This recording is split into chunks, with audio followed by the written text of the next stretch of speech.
একজন আমাকে কমেন্ট করছে, তুই তো ভিউ কামানোর জন্য এগুলা নাটক করিস, এগুলা পাবলিক বুঝে, এগুলা পাবলিক এখন আর খায় না। আচ্ছা, নাটকের জন্য করছি না কিসের জন্য করছি এটা তো সবাই জানে, তাই না? আর যে বলছেন নাটকের জন্য করছি আমি তাকেই বলতেছি। আবার এই কমেন্টটা আসছে যে তুই তো টাকার লোভে ভিক্ষা করার জন্য হচ্ছে তুই মুসলমান হয়েছিস। আচ্ছা, প্রথমে এই কথাটার উত্তর দিই।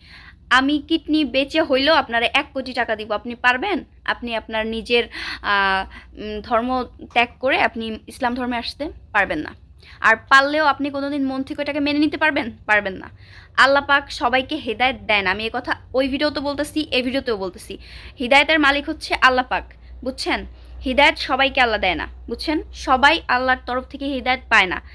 আপনি যে বললেন টাকার লোভে ভিক্ষা করার জন্য, আপনার কাছে আমি কয়দিন যে ভিক্ষা চাইছি, বা আপনি আমার বাড়ি কয়দিন খাবার দিয়ে গেছেন, বা আপনি আমার মা ভাইরে কয়দিন এসে খাওয়াই দিয়ে গেছেন, বা আপনি আমার মা, আমার ভাইয়ের মাদ্রাসার বেতন, এবং কি আমার মায়ের বাসা ভাড়া, আমার মায়ের খাওয়া দাওয়া, এগুলো কয়দিন করাইছেন বলেন? বড় কথা কমায় কমায় বলবেন। আর যারা আমার ভিডিও আগে থেকে দেখে তারা ভালো করেই জানে যে আমি কোন পরিস্থিতিতে এখন এই অবস্থায়, এই পরিস্থিতিতে আসছি। ঠিক আছে, আমাদের কি ছিল, আমাদের কি হারাইছে, এগুলো নিয়ে আমাদের বিন্দু পরিমাণের কোনো আক্ষেপ নাই। যা গেছে আলহামদুলিল্লাহ, ওর থেকে আল্লাহ পাক আমাদের ভালো কিছু আমাদের জন্য রাখছে ইনশাআল্লাহ। আর দেখতেছি না তো আমাদের জীবনে ভালো কিছু হচ্ছে না খারাপ কিছু হচ্ছে, কিছু দেখলেই এই তো শুরু হয়ে গেছে, এই তো ধ্বংস শুরু। আরে ভাই, কিসের ধ্বংস শুরু? আপনার জীবনে কষ্ট হয় না? আপনার কখনো অসুখ হয় না? নাকি আপনি সবসময় সুস্থ থাকেন? আজব কথাবার্তা বলেন আপনারা, বুঝছেন? আপনাদের চিন্তা ভাবনা পুরো আজব লেভেলের।